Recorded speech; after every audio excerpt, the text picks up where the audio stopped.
Programa Santa Fé, um oferecimento Paróquia Santa Rita, construindo a comunidade dos sonhos.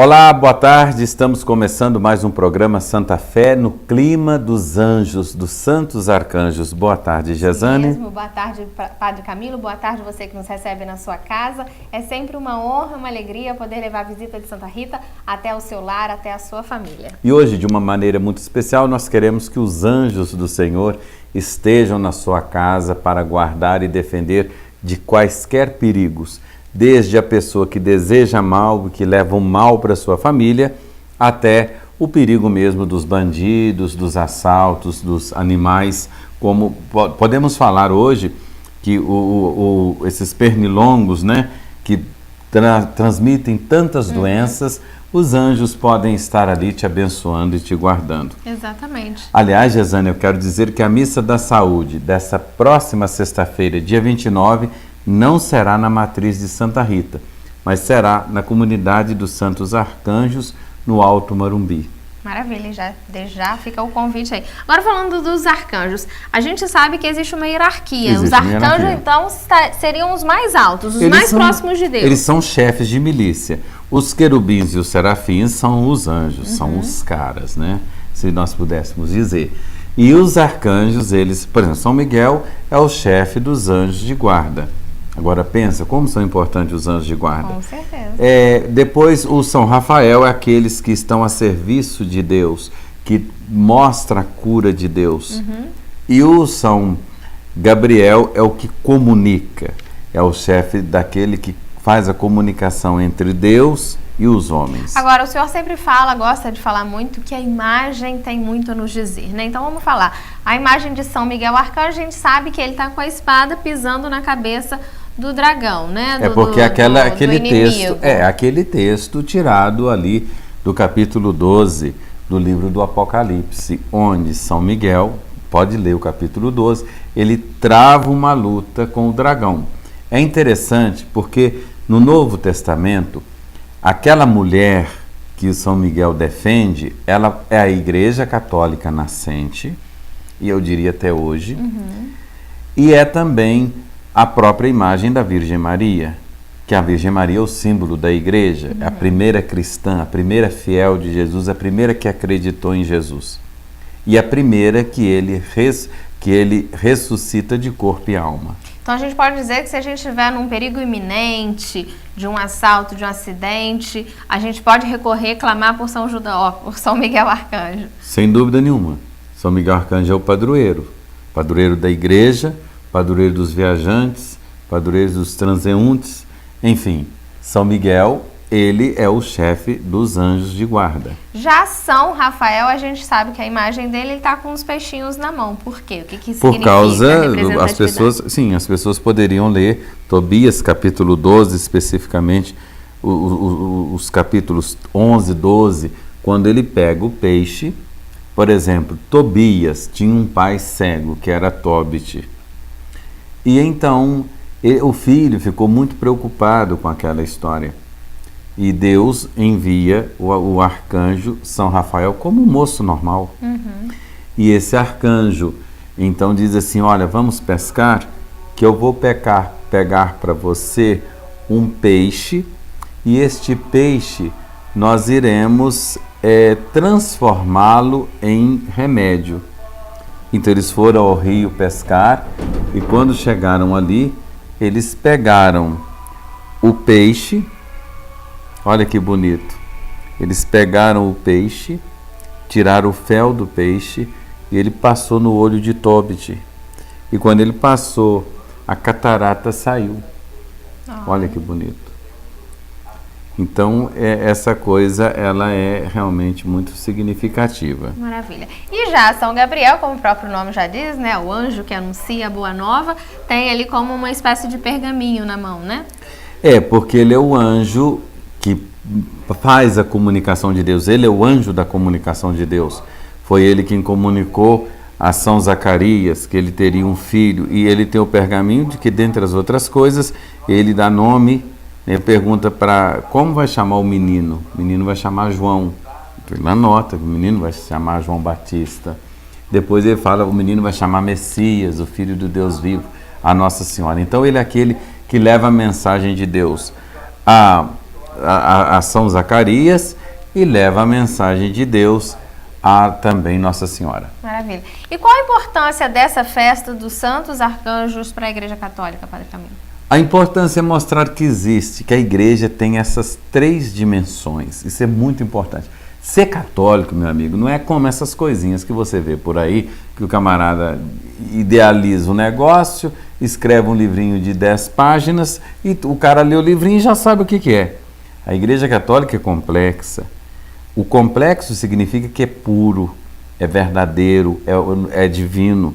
Então, na igreja existem 3 dimensões. Existe a igreja peregrina, que são nós que estamos aqui, somos nós. Então, estamos peregrinando. Cada dia que a gente vive é um passo rumo à eternidade que a gente dá. Então, os que vivem são peregrinos. Os padecentes são aqueles que estão no estado intermediário entre os triunfantes, que são os santos, né, os que já foram ressuscitados, e os que estão peregrinos. Então, nessa passagem, quando eu saio desse mundo, que eu vou para o céu, para a eternidade, muitas vezes eu preciso acertar a maquiagem, né, que são os pecados que eu cometi. Esse lugar nós chamamos de purgatório. O cantinho do pensamento. O cantinho do pensamento, né? Diz que o Papa, quando é eleito, o Papa tem uma salinha que chama o choratório.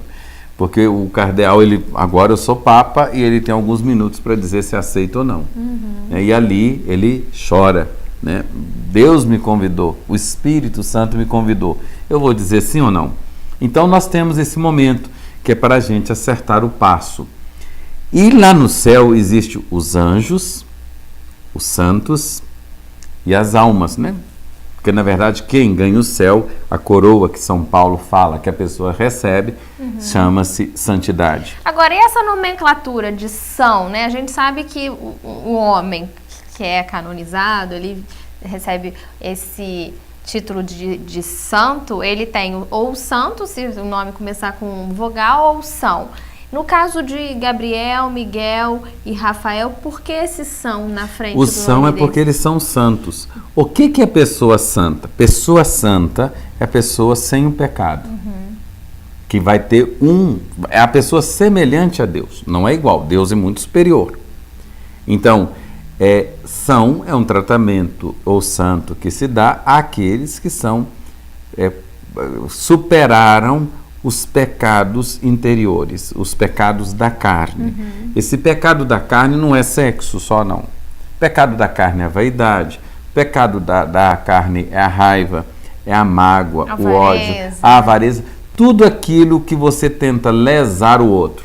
Por exemplo, se esses políticos de Brasília morrerem, e alguns deles têm fé, com certeza eles vão ter que passar um tempo no purgatório para eles caírem em si e perceber quantas pessoas eu lesei, quantas pessoas eu matei por tabela. Então, essa experiência ela é muito interessante. Então, o que nós devemos buscar é ser semelhantes a Deus. E um dos atributos que o homem pode alcançar de Deus é a santidade. Só que Deus é 3 vezes santo. É santo, santo, santo.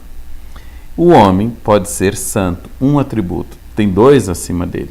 Os anjos, a mesma coisa. A diferença é que os homens são seres corpóreos e espirituais, limitados com pecado. Os anjos são seres apenas espirituais, sem pecado. Se um anjo pecar, como é o caso de Lúcifer, que era o anjo da luz, ele pecou. O anjo não tem salvação. Então a gente pode dizer que São Miguel Arcanjo, São Rafael, São Gabriel, são anjos santos. Mais ou menos isso. Todos os anjos são santos. Não existe anjo que não seja santo. Dele nós sabemos o nome porque a Bíblia revelou o nome. Né? Por exemplo, é muito bacana aqui em Tobias, capítulo 12, no versículo 15, que eles vê aquele homem bonito, simpático, certamente pensam assim, vamos arrumar uma moça para casar com ele, né? Amigo nosso.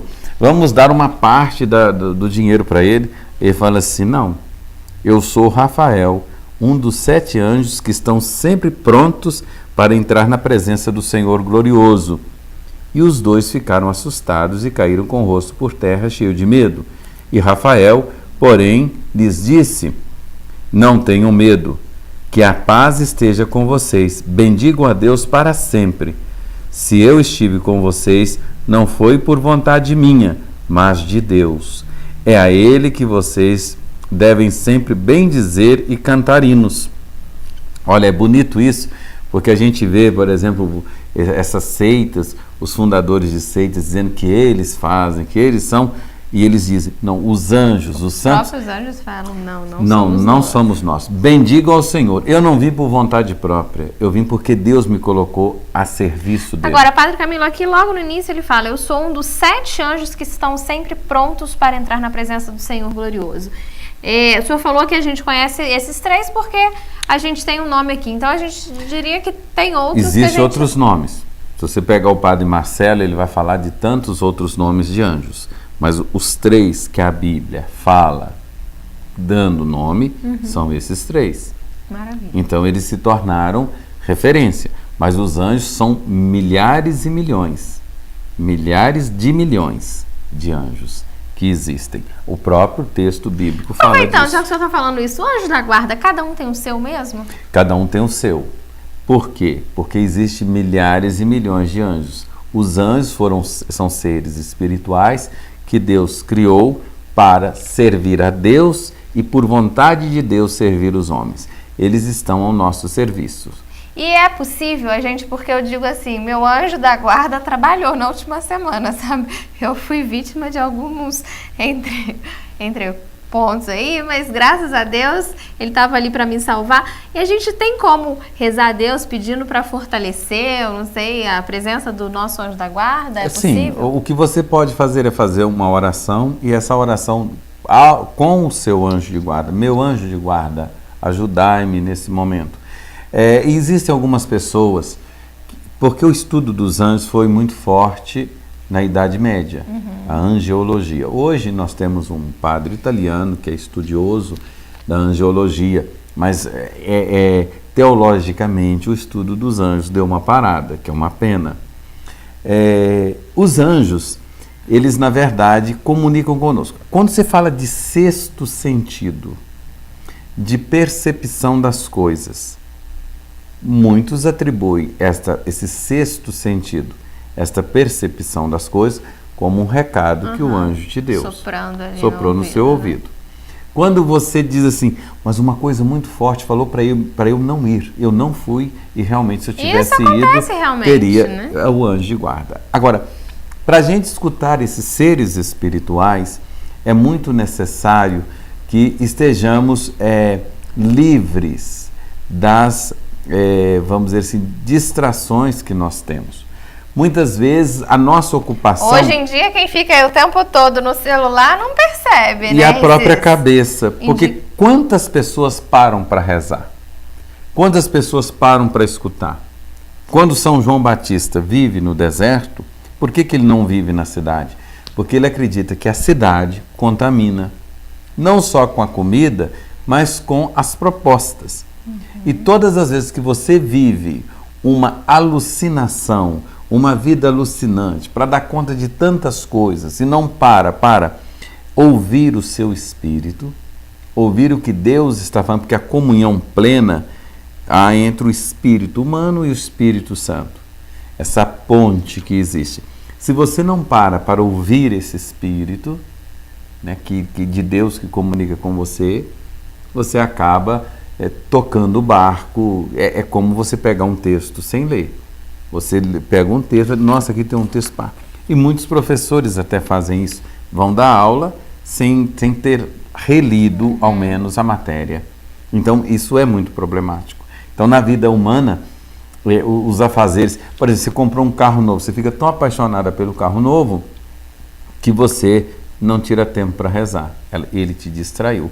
Você vai para uma grande festa, para um grande evento, e você fica só atento aqui. Se você não tem a disciplina de parar e pensar, e escutar, tentar escutar o silêncio. Por isso é importante os retiros, né? Eu quero mandar um abraço aqui para o padre José Geraldo de Sabará, que está me convidando para pregar um retiro para a equipe dele lá em Sabará, no dia 18 de novembro. Estou vendo a agenda, padre. Então, você imagina, esse parar, esse escutar a voz de Deus é muito importante. Tem fatos, Gesane, de uma amiga minha, por exemplo, que disse, já uma senhora, ela falou, eu não consigo fazer silêncio, porque quando eu faço silêncio, a minha história grita muito alto em meus ouvidos e eu entro em crise. Quer dizer, é interessante quando a pessoa percebe isso. O homem tem necessidade de contemplação e de silêncio. Vamos imaginar um exemplo da Fórmula 1. O Ayrton Senna, antes de entrar na pista, ele pôs a mão na traseira do carro e ficou olhando. As pessoas perguntam o que é que ele estava pensando. Talvez escutando o seu anjo de guarda, talvez fazendo uma oração, nós não sabemos. De qualquer forma, alguém diz, mas ele parece que percebeu que iria morrer. O que o anjo falou para ele? E será que ele não era católico? Mas se ele fosse católico, será que ele teria persistido? Outra pergunta, estando envolto a tanta grana, né, que é a Fórmula 1, ele sendo um piloto de ponta, ele poderia não ter corrido? Então são essas distrações, essas negociatas que a gente faz, próprio dessa vida, que tira de nós a liberdade. É nesse contexto que eu faço um link com a ideia de que Jesus fala, não buscai primeiro o reino de Deus e tudo mais vos será acrescentado, porque às vezes a loucura de fazer dinheiro, a loucura de assinar um contrato, te impede de ouvir o seu anjo de guarda, que aquele sente, eu não gostaria de ir para São Paulo hoje, mas eu tenho que ir, se eu não for, o contrato que eu assinei.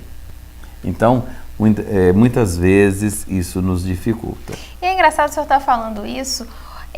O anjo, às vezes, ele pode usar de pessoas para nos dar esses recados? Eu não acredito que ele tenha esse poder de usar as pessoas, mas Deus sim, Deus pode usar as pessoas. O meu anjo pode conversar com o seu anjo. Uma amiga minha comentou, ela estava de viagem marcada com o marido para comemorar os 40 anos dela e só ia ela e o marido. E aí a filhinha dela mais nova, do nada, virou e falou assim, mamãe, não vai nessa viagem, porque se você for, a gente nunca mais vai se ver. E ela falou, não, diante disso eu não vou mais, e não viajaram. Aí você pode dizer o seguinte, é possível que o anjo dessa menina, que é amigo do anjo da mãe, né, que é juntos, a menina, por ser uma pessoa desmotivada, então ela estava pensando mais na mamãe, no amor da mamãe, a mãe estava eufórica com a viagem, aí o anjo falou para a menina, e a menina, por conta própria, falou para a mãe. Uhum. E a mãe não ouviu o anjo dela, e certamente a mãe já tinha alguma premonição. Para ela não ir, ela fala assim, eu já estava me sentindo alguma coisa lá dentro. Essa menina só veio confirmar. Uhum. Esse sentindo alguma coisa lá dentro pode ser o anjo da guarda dela. E a menina o anjo foi mais forte. E o anjo da menina falou assim, tua mãe pode não voltar. Percebe? Então, essas coisas, elas são sim muito importantes que a gente deve ouvir. É envolta a um mistério, né? Esse mundo, né? Nós falávamos que falaríamos da vida eterna, da ressurreição. Esse mundo que está tudo ligado aos anjos, se você pegar o quadro de Nossa Senhora, que está, da Nossa Senhora do Carmo, ela está olhando para o purgatório e os anjos estão pegando as almas e levando para o céu. Então, quer dizer, a vida eterna, a ressurreição, está ligada profundamente aos anjos. Até porque a Assunção de Maria, fala-se que ela foi elevada ao céu de corpo e alma pelos anjos. Pelos anjos. Uhum. Quando Jesus nasce, no capítulo 2 do Evangelho de São Lucas, o arcanjo São Gabriel está conversando com os pastores, que são homens simples, pastores de ovelhas, sujos, naquela noite escura, chuvosa, eles começam a conversar e de repente abre uma escada que une o céu e a terra, e uma multidão de anjos subia e descia, glória a Deus nas alturas e paz na terra, os homens por ele amados. Então, você vê o louvor, tanto que o glória e os santos, quem nos ensinou a rezar foram os anjos. Foram os anjos. Então, o profeta Isaías, capítulo 6, fala dos santos, e o capítulo 2 de São Lucas fala do glória. Tá vendo como é que é importante a gente conhecer a Bíblia, né? Até para poder entender todo o ritual da missa. Bom, a gente vai para um rápido intervalo. Antes, rapidinho, convoca o pessoal mais uma vez, então, dia 29, a missa dos Santos Arcanjos. Às 19 horas, no Alto Marumbi, e você vai chegar, pois quem está de carro, pega a Getúlio Vargas, ali tem um ponte do Manuel Honório, Getúlio Vargas, Barão do Retiro, Rua Marumbi, à esquerda você entra e tem uma ruazinha, uma rua que une essa com a rua do Santos Arcanjos, que é onde você vira de novo à esquerda do lado da pastelaria do Julinho e vai descendo e de repente você só faz um S do Santos. Também é só chegar aqui e perguntar, todo mundo sabe indicar, né? Sim, acredito, mas eu penso que a coisa mais importante é você já chegar chegando, porque vai ter a procissão às 18 horas e a missa às 19 horas. Maravilha, então tá todo mundo convidado, a gente vai para um rápido intervalo, já voltamos com a bênção da água. Separa aí o seu copo um instante só. A Paróquia de Santa Rita oferece uma ótima oportunidade para você presentear e aperfeiçoar seus conhecimentos. Temos livros, CDs, DVDs, camisas, quadros e imagens religiosas. Outras informações, telefone 3226-1368 ou venha nos visitar na Rua Barão do Retiro, 388, bairro Bonfim, Juiz de Fora.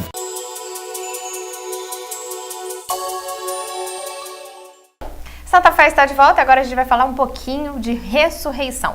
Eu já ouvi várias vezes, acredito que você também já tenha ouvido aí, as pessoas questionarem, né? Ressurreição ou reencarnação?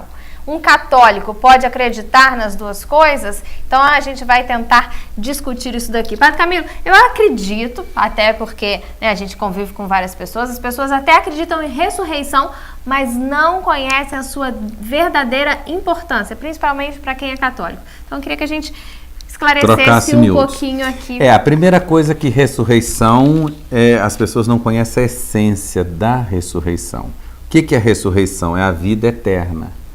Você nasce e quando você nasce é gerado, antes de você nascer, quando há fecundação, começa a ser gerado um corpo físico, uma alma e um espírito. O corpo físico, a alma e o espírito nascem. Você é batizado. Quando você é batizado, o seu espírito é conectado ao Espírito Santo de Deus. Aí Deus vai mandando aquela força e você vai se tornando uma potência espiritual e também uma potência de alma e ainda uma potência de corpo. Só que o corpo, ele é limitado. Como ele cresce, ele também cai. O corpo, ele se deforma com o tempo, ele envelhece. Mas pela sua vida espiritual, aquele corpo, ele vai tomando uma dimensão espiritual. Então, quando você morre, o que sobra é apenas o resto. Aquilo que não foi possível ser transformado em glória, em glorificação, corpo glorificado, por causa do pecado. Então o pecado, ele pega o seu corpo e é como uma borra de café usada. Então aquela borra de café, não serve mais para nada. Que não serve, é colocada no túmulo, mas foi templo do Espírito Santo. E no juízo final, Deus virá levar também esse corpo. Então, na verdade, você nunca morre. Morre o corpo, morre uma parte. Assim como a árvore morre as folhas, morre apenas o corpo físico, a carne morre. Quando você morre, então, essa alma, esse espírito, esse corpo glorificado saem. Levado por quem? Pelos anjos. Olha só. E fica o resto mortal que vira cinzas. Então, quando amanhã você vai ter um filho, você não está fazendo apenas um ser carnal, você está fazendo um ser espiritual. Então, por isso a gente fala vida eterna. Eu tive dificuldade de entender isso, porque a gente fala vida após a morte. Não é vida após a morte, não há morte para o catolicismo. Então, e essa passagem da morte, da vida terrena para a vida celeste, nós chamamos de ressurreição. Então, você é como que promovido. Então, esse corpo que obelisco e dói, esse corpo que amanhã vai ficar velho, esses cabelos que ficam brancos, as rugas que aparecem, os dentes que escurecem, as pernas que não tem mais aquela força, não é? Aquele vigor, já não tem mais essa dimensão, você não envelhece mais, aí você se torna eterno, no eterno, com maiúscula, que é Deus. Então, na verdade, você não morre, você faz uma Páscoa, uma passagem, você sai de um estado inferior para um estado superior. O Espiritismo, ao contrário, com a ideia da reencarnação, é voltar. Então, é alguma coisa tipo assim, você subiu, caiu de novo. Você subiu, caiu de novo. Você subiu, caiu de novo. Pensar como os espíritas pensam significa que Jesus não veio para salvar a humanidade da morte. Então, há uma negação da missão de Jesus. Não estou dizendo isso para afrontar os espíritas, estou mostrando a diferença. Aliás, eu respeito muitos espíritas que são, em geral, muitos respeitosos com a nossa igreja. Mas eu tenho que dizer, como sacerdote e estudioso do fato, que o espiritismo há uma regressão.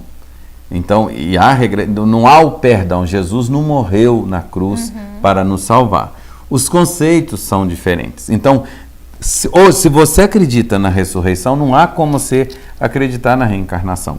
Uma coisa é uma coisa. A reencarnação, a pessoa não é única.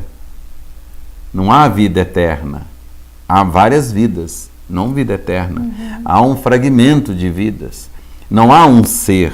Por exemplo, a Gesane. Se você fosse espírito, você diria que você tinha sido, sei lá, a Rainha Elizabeth, sei, primeira, uma que já morreu, não sei se a Elizabeth já morreu, não, sei lá, você seria sido a Rainha Vitória, Santa Isabel da Hungria. Então, quer dizer, você não é você. A Igreja Católica, a partir da revelação de Cristo, do ensino de Cristo, diz, o ser humano é único. E ao longo de toda a Bíblia, desde o início, se fala... Não. A coisa vai sendo construída. Na ressurreição. Não se fala da ressurreição assim, não. A ressurreição, ela vai tomando... porque, na verdade, se você pegar a Bíblia, aqui que eu acho que é importante... Mas os profetas já davam indício. Indício. Mas o profeta já está no meio do Antigo Testamento, não é desde o início. Entendi. Quando você pega o Gênesis, você cair no profeta, você já passou pelos patriarcas, você já passou pelos juízes e já passou pelos reis, que são épocas. Então, por exemplo, a Bíblia é longa. Não é como você passar um livro. Você pega lá o relato do Gênesis. Quando você cai no profeta, você está falando de 1000 anos, às vezes até mais. Então, é interessante você perceber isso. Talvez até trazer essa dimensão para você. E as pessoas. No Novo Testamento, o Novo Testamento quatro evangelistas falam Jesus, questão. Aí claro, Jesus veio para trazer a ressurreição. Ele veio salvar a gente do quê? Da morte. E o que salva a gente? A ressurreição. Ele não veio para outra coisa. Por isso que o Valdomiro, o Edir Macedo, o tal do Duque lá, tá na água, meu amigo, porque eles não entendem disso. Jesus não veio para poder te curar.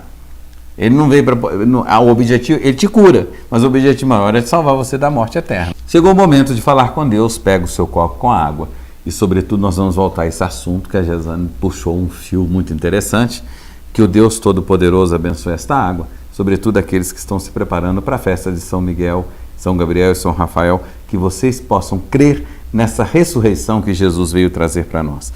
Em nome do Pai, do Filho e do Espírito Santo. Amém. A agenda é a seguinte: hoje, às 19h, nós teremos o Festival de Pastel do Grupo Arte e Louvor. No próximo sábado, dia 30, nós teremos a Noite do Caldo da comunidade de São Judas Tadeu. E de manhã também tem a exposição bíblica, né? E a exposição bíblica que você pode vir aqui e conhecer o trabalho bonito da catequese. Agora, se você quiser ajudar a paróquia a ser essa maravilha que você gosta aqui, tá vendo aqui o número da nossa conta? Faça o seu depósito. Obrigado àqueles que já fizeram. Deus abençoe. E olha, muito bom.